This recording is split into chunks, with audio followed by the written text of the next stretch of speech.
In this video, I crossed the top of the mountains to the east of San Diego. It was a pretty cold and windy introduction to bike touring in the United States. This is what the high country looks like. One quiet road, 2 cars so far. Lots of scrubby vegetation. Rain, freeway over there. A couple of trees and more rain. I'm riding today because I think it's probably going to rain every day when I'm up here, so I might as well just keep going. And there's my bike, and thank goodness I have a tailwind. This is the highest point of this section of the ride. I'm very glad to have got to the top. Now I have an easy coast downhill before I climb another 380 metres tomorrow. If I look dressed like a lemon, it's because I am. I have a bright yellow poncho.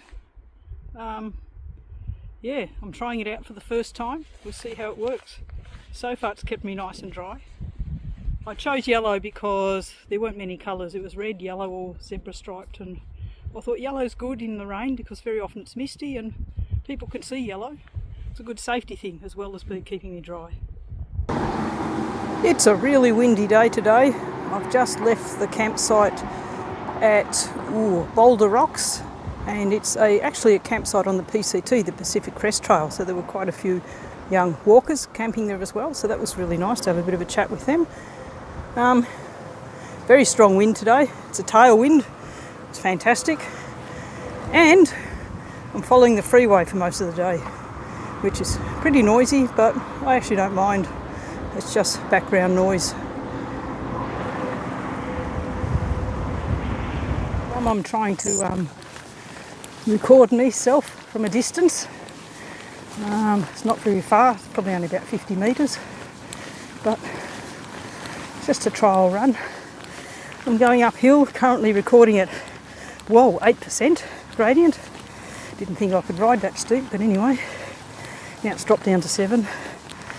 Huffing and puffing, granny gear of course, just slowly snailing my way up the hill.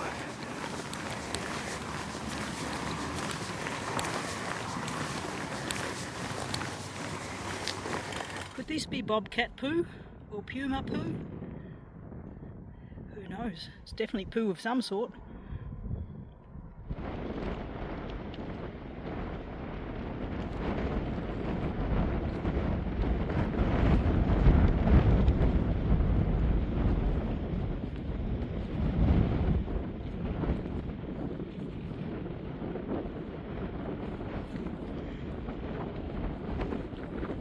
Yeah, it's beautiful country up here, but what the people do here for a living or how they occupy their time, for me, it's a complete mystery. They're so far away from everything.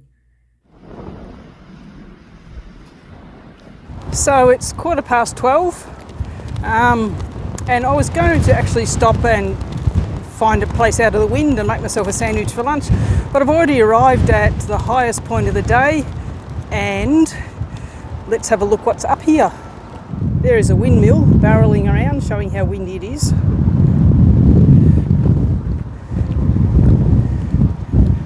And my flags also showing how windy it is. But over there is the Golden Acorn Casino, and it has a restaurant and it has Starbucks and some sort of chicken thing. So I'm going to go and investigate. Maybe I'll get a hot meal.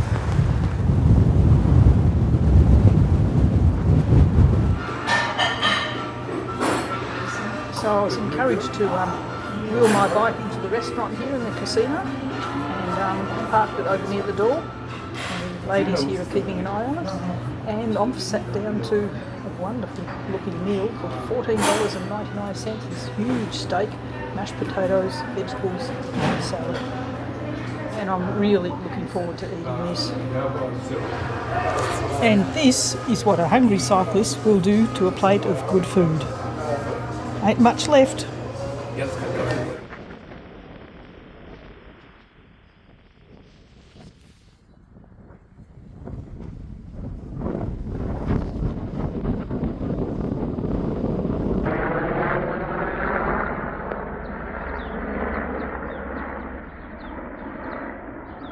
Now I know absolutely nothing about personal training and exercise schedules and all the rest of it, but I do know that a bike trip like this has given me a really, really good workout. Just the daily pedalling is making my legs a lot stronger. Lugging my bags in and out of accommodation and setting up the tent and all that mucking around is making the rest of me, all my other muscles, a lot stronger. But my heart and lungs are getting a really good workout on some of these roads. And I'll just show you what I mean. There is a beautiful valley with the sun shining on it gloriously, and in that valley somewhere around the hill there to my right is the campground where I stayed last night, and access to that campground is via this road, and it's sand and it's a washboard surface intermittent with really deep sand. So riding along here last night was pretty dodgy. I had to take it very slowly, and this morning I ended up walking a lot of it because I just couldn't ride it. All the bouncing up and down, something dreadful. Anyway, that's life. And in the other direction we have a not Starbucks, Subway. There's a Subway just up there. So even though I'm on this dreadful bouncy sand road, I'm still not very far from civilization. Taking it very, very slowly. I don't want to fall off. I also don't want all the nuts and bolts and screws and things from my bike to fall out either.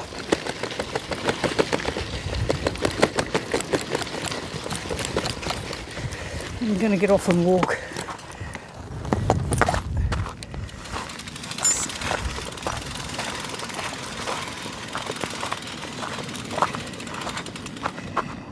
I wonder how the cars go on this, but I think if they go at a certain speed, they probably just bounce all across the tops of these ruts. The tyres don't sink down into each rut like mine do.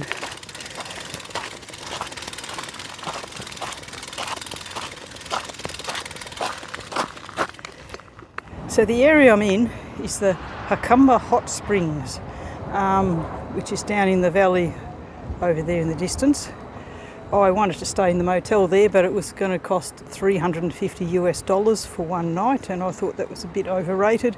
So instead I went to the Anza Springs Resort and had a lovely hotel room for $135 roughly US dollars. So that was much better. Anyway, now I'm going to the Desert View Tower in the hope that the road to it is not sandy washboard. If it is, I might just give it a miss. Today I'm leaving these beautiful mountains and heading down into the plains, the desert plains, full of prickly, thorny scrubs and rocks and goodness knows what else. Oh, to have a motorbike. It would be so much easier to go through here on a motorbike. Failing that, a helicopter wouldn't be bad. This is what the mountain desert region looks like. Very dry, because it's a desert.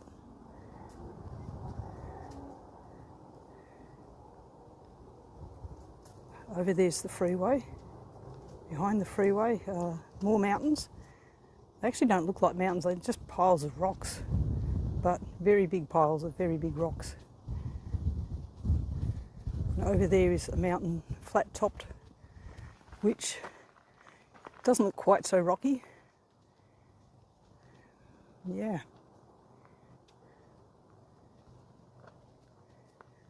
And the road stretching into the distance with very little traffic. This is the Desert View Tower and the end of this particular video, but I'll go on with that in the next video whenever I get around to creating it.